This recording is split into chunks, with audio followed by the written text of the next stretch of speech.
Welcome to New Possibilities. I speak truth to power without fear.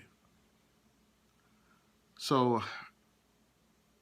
before I get started, I want to let you all know that probably later on today or maybe tomorrow evening, I'm going to post a video about the debate between W.E.B. Du Bois and Marcus Garvey. And don't worry, I'm not calling anybody a coon in that video. And if you really watched my last video and you paid close attention to it, you would understand that I was talking about how Booker T. Washington presented the image of a coon. I didn't necessarily say that he was a coon. So check that out if you haven't seen it. But today I want to talk about Donald Trump and his meeting with these so-called African American leaders. These people aren't real leaders, but I'll talk about that a little bit later.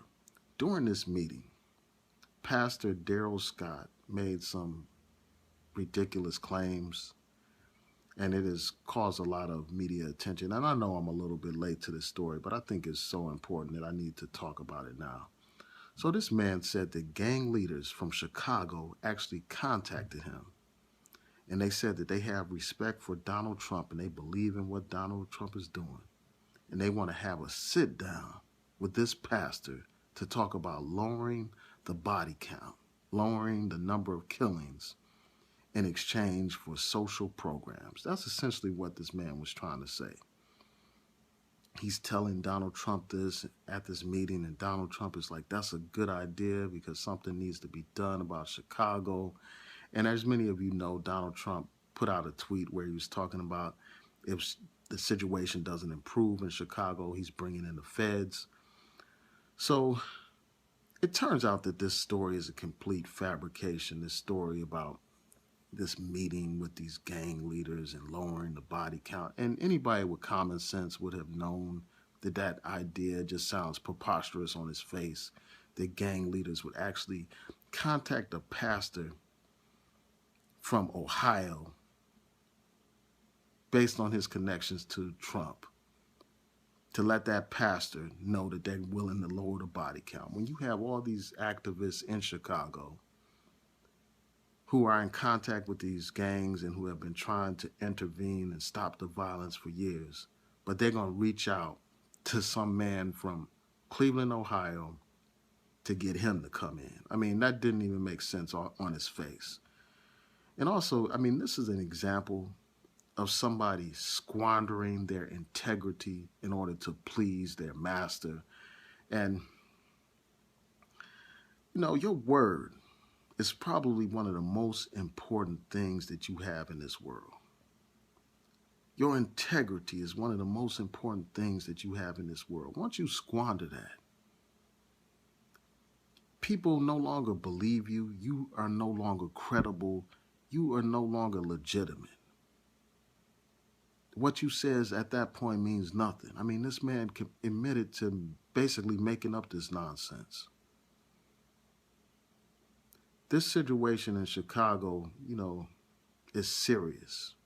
And I think that the last thing you need to do is have somebody involved that is making up stories about what has happened in Chicago.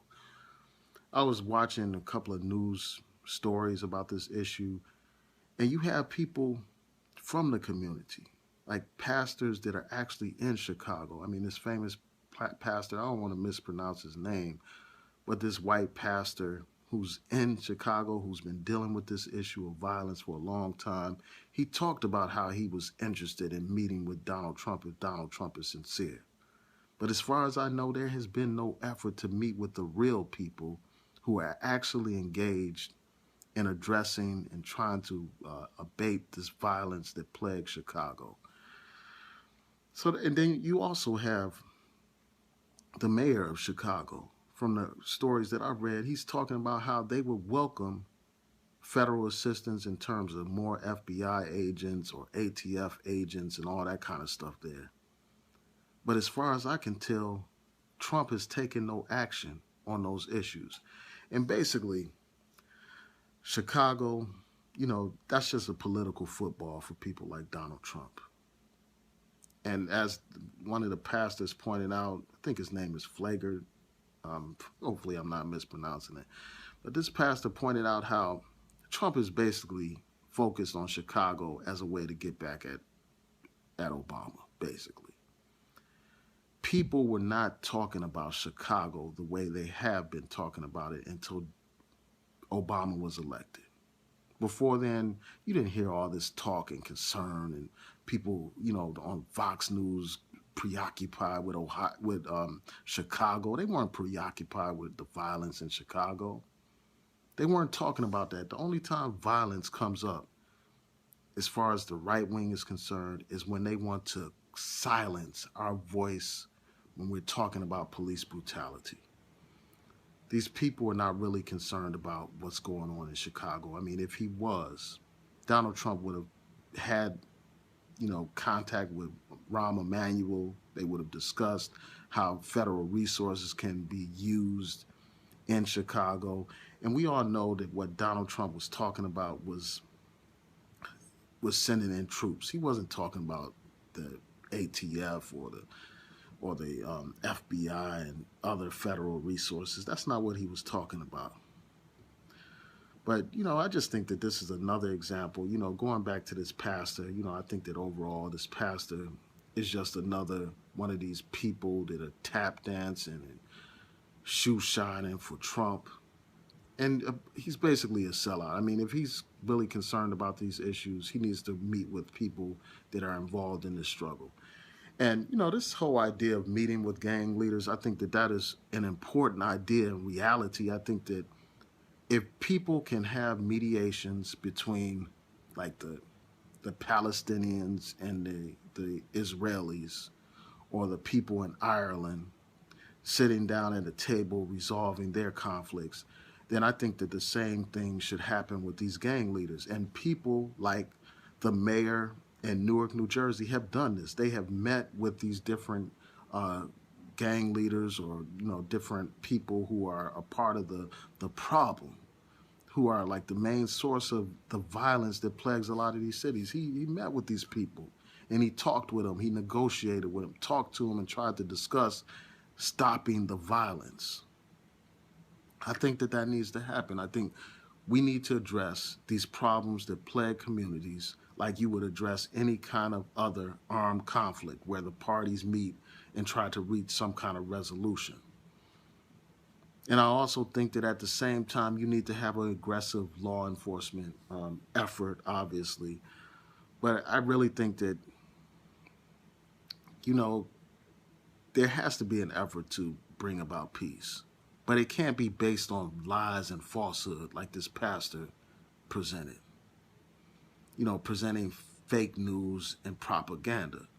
I mean, this example of him making up this story is just another example of what Trump has done. I mean, Trump has people around him who regularly make false statements, and Trump himself makes these false statements, and then continues to perpetuate these false narratives in the face of truth. So here you had this pastor making up this story about these gang leaders trying to meet and resolve the violence problem in Chicago. And then you also had Kellyanne Conway lying about some terrorist attack that did not occur. Just made it up in order to justify that ridiculous and unconstitutional and discriminatory travel ban, that ban against the Muslims. So yeah, I mean, this is just a whole part of this whole trend in the Trump administration. I mean, you had the example of inauguration. I mean, these people can't tell the truth. I mean, they lied about the crowd size for inauguration. I mean, it's just a continuing pattern with these people. They invent their own facts that they call alternative facts. And this is another example of that. And, this so-called meeting that he had with these so-called black leaders, these people are not black leaders. They're not black leaders at all. I mean, what happens is people like Donald Trump, they figure that they don't agree with the real black leadership. So what they do is they create their own black leadership.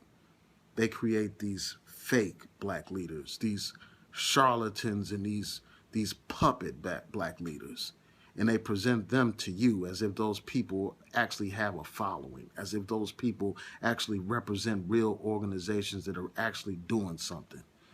So that way they can circumvent the real black leadership in the community and prop up their puppets and give them attention, give them media presence, legitimize these fake puppet leaders. That's what happens all the time. I mean, the same thing happened in Africa when you're dealing with neo-colonialism, where they overthrow, where the West overthrew real black leaders and installed fake puppet leaders. And this is just another example of it. And this is just a shame that you would have a pastor, present these lies and serve as a shoe shine boy to Donald Trump.